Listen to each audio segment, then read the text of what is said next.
traders they hear names like rally based rally, drop based rally, rally based drop, and drop based drop, but they not really understand wetin dem mean. They go draw bus and enter trade. Today I go break am down very simple. After this video, anytime you open chart, you go know exactly which one be demand, which one be supply, and which one deserve your money. No confusion, no cram, just structure. First thing first, what does rally base drop means? Before we go far, make we clear the language. Rally means strong bullish move. Drop means strong bearish move. Base means consolidation, small candle, no momentum. Base na where institution dey load orders. The move after the base na the evidence. Make we talk about drop base rally. This one na bullish reversal demand. How it work? Price fall, which is drop, then price come stop for this area, consolidate, which is the base, then price explode upward, which is rally. This shows sellers lose control and buyers take over. Drop based rally usually remove bearish trend line, break structure. That base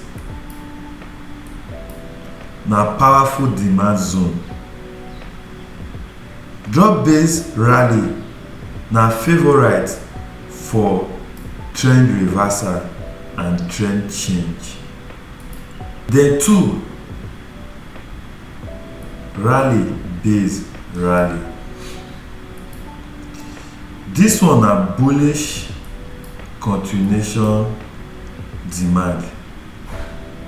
How it work? Price dey go up, rally. Price pause, small base, then price push up again, strong rally. The base na demand zone. Why? Because buyers pause for this area to add more orders, then continue the move. Rally based rally mostly happen inside strong uptrend, continuation, freeze. This na one of the cleanest demand zone. Now make we talk about supply. Rally based drop na bearish reversal supply zone. Price dey go up, rally. Price pause, base. Price crash, drop. That base na supply zone. Why? Because sellers enter with force and stop the bullish move. Most times, rally based drop go remove bullish trend line, break higher lows. This na strong sell zone. So make we talk about drop based drop. This one na bearish continuation supply zone. High form, price fall, drop, price pause, base, then price continue fall, drop. Sellers pause to add more position, then continue the trend. Drop based drop mostly happen inside strong downtrend continuation setup. That base na valid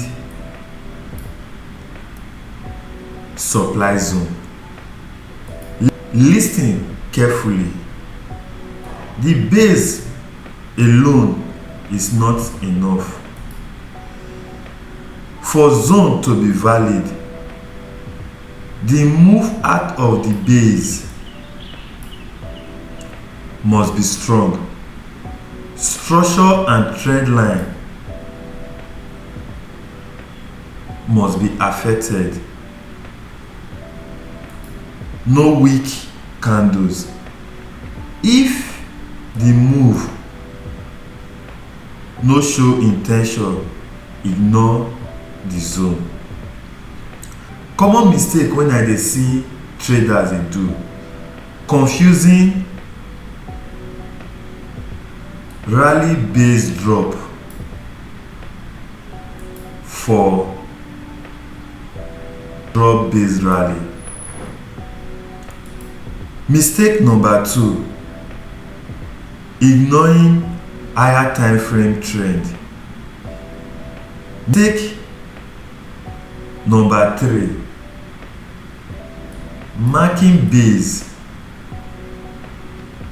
when no really rally or drop. Mistake number 4: trading zone just because names sound correct. Names no dey make money, structure does.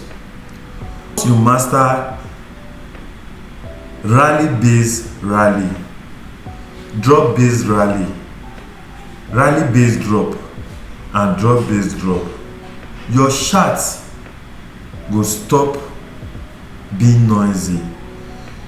You go know where buyers enter, where sellers enter, and where to wait patiently.